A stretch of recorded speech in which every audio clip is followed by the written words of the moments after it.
ప్రియమైన సహోదరి సహోదరుడా, ప్రభువైన యేసుక్రీస్తు వారి నామం పేరిట మీ అందరికీ శుభవందనాలు. మరి యొక్క శ్రేష్టమైన దినమును ప్రభువు మనకు అనుగ్రహించినందుకై దేవునికి మహిమ కలుగునుగాక. ప్రియులారా, ఎలా ఉన్నారు? ప్రభు సన్నిధిలో అనుదినము విశ్వాసంతో పట్టుదలతో మెలకుగా ఉండి ప్రార్థన చేయగలుగుతున్నారా? అయితే ప్రభు మీ అక్కర్లు ఆయన మహిమలో, క్రీస్తు యేసు మహిమలో ఆయన తీర్చే దేవుడు. ఈ ఉదయకాలము మరి ప్రభు సహాయం కొరకై, ప్రభు మాట్లాడు లేఖనాల కొరకై కనికెట్టుకొని ప్రభు సన్నిధికి వచ్చినప్పుడు ఎఫెసీయులకు రాసిన పత్రిక 3వ అధ్యాయము మరి 20వ వచనాన్ని ధ్యానాంశంగా తీసుకుందాం.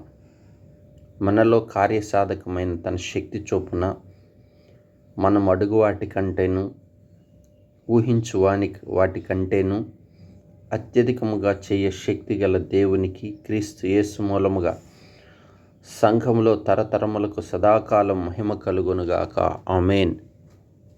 అవును, అడుగు వాటికంటే ఊహించు వాటికంటే అత్యధికముగా దయచేసేటువంటి దేవుడు. అవును కదా, లోకములో ఇలాంటి దేవుడిని ఎప్పుడైనా మనం చూసామా? మనం అడిగింది ఒకటైతే ఆయన మనం అడిగే వాటికంటే అత్యధికముగా దయచేసేటువంటి శక్తి కలిగినటువంటి దేవుడు. నిజంగా పరిశుద్ధ గ్రంథంలో కొందరు ప్రభువుని అడిగిన సందర్భాలను గనక మనం గమనిస్తే, సమూయేలు గ్రంథంలో హన్నా అనేటువంటి ఒక సహోదరిని మనం చూస్తాం. ఆమె చాలా కాలం ఆమెకి బిడ్డలు లేకపోవటం, నింద అవమానానికి గురి కావటం, మరి చాలా దుఃఖంతో ఉన్నప్పుడు దేవుని మందిరానికి, షిలోహ్ మందిరానికి వచ్చి దేవుని మందిరంలో 3 దినాలు ఉపవాసం ఉండి దేవుని సన్నిధిలో ఆహారం మాని దేవుని యొక్క ఆలయంలో చేరి దేవుని సన్నిధిలో మొరపెట్టుకుంది. దేవుని సన్నిధిలో ఒక తీర్మానం కూడా చేసుకుంది. ఏం తీర్మానం అంటే, కుమారునిస్తే తప్పక మరి నీకు ప్రతిష్ఠిస్తానని కోరుకుంది. మరి చిన్ననాటి నుంచి దేవుని ఆవరణలో పెంచుతానని చెప్తూ వచ్చింది. నిజంగా ఎంత గొప్ప తలంపు. ఆమె ప్రార్థించగా దేవుడు ఆమె అడిగింది ఒక కుమారుని అని అడిగింది. ప్రభు చూడండి ఎంత గొప్ప కార్యం చేశాడో. ఆమెకి ఇచ్చిన ఆ కుమారుడు ఎలాంటి వాడో చూడండి. గొప్ప ప్రవక్తనిచ్చాడు. 40 సంవత్సరాలు ఇశ్రాయేలీలకు మరి ప్రవక్తగా, యాజకుడిగా, న్యాయాధిపతిగా ఎంతో ఇశ్రాయేలీల పక్షముగా తను ప్రార్థన చేసినప్పుడు ఇశ్రాయేలీలకు విజయం ఇచ్చే విధంగా దేవుడు అతన్ని ఏర్పాట్లోకి తీసుకొచ్చాడు.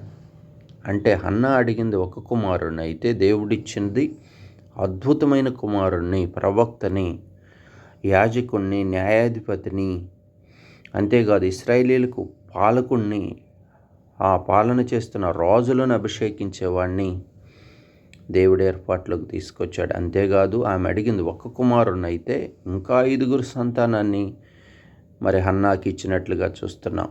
నిజంగా ఎంత గొప్ప ఆశీర్వాదం చూడండి. మరి అంతేకాదు దావీదు కుమారుడైన సొలొమోనును మనం చూస్తాం.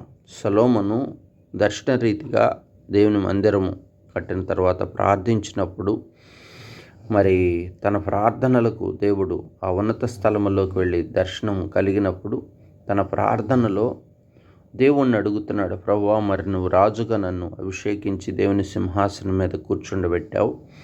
ఇప్పుడు నాకు ఒక సహాయం కావాలి. నేను మరి ఈ ప్రజలను పరిపాలించలేనయ్యా. మరి వీళ్ళను పరిపాలన చేయాలంటే నేను మరి అవనకాల్లో ఉన్నాను. నా జ్ఞానం కొదువుకుంది, నా జ్ఞానం సహాయం చేయమని దేవుణ్ణి అడిగాడు. ప్రభు చూడండి, అతడు అడిగింది జ్ఞానం అయితే అత్యధికమైన జ్ఞానమును దయచేసి, శ్రేష్టమైన జ్ఞానమును దయచేసి, ఆ జ్ఞానము కూడా ఎలాంటి జ్ఞానం అంటే, ఆయన అన్య దేశపు రాజులు, రాణులు, ఇతర దేశాల వాళ్ళు వచ్చి ఆ జ్ఞానమును చూసి, ఏంటి ఈ జ్ఞానం, ఎలా వచ్చింది ఇతనికి అనేది విచారించే అంత గొప్ప ఘనతలోకి దేవుడు తీసుకొచ్చాడు. అంతేకాదు అడిగింది జ్ఞానం అయితే ప్రభు అన్నాడు దీర్ఘాయుష్ను, చూడండి, ఐశ్వర్యమును, కీర్తిని, ఘనతను అతనికి ఇస్తూ వచ్చాడు. అంటే ప్రభు మనం అడిగేది కొంచెమైనప్పటికీ ప్రభువు మనకు అత్యధికంగా దయచేసేటువంటి దేవుడు. అందుకే మనలో కార్యసిద్ధిని కలగజేసి తన శక్తి చొప్పున అడుగు వాటికంటే ఊహించు వాటికంటే అత్యధికమైన మన దేవునికి మహిమ కలుగును గాక.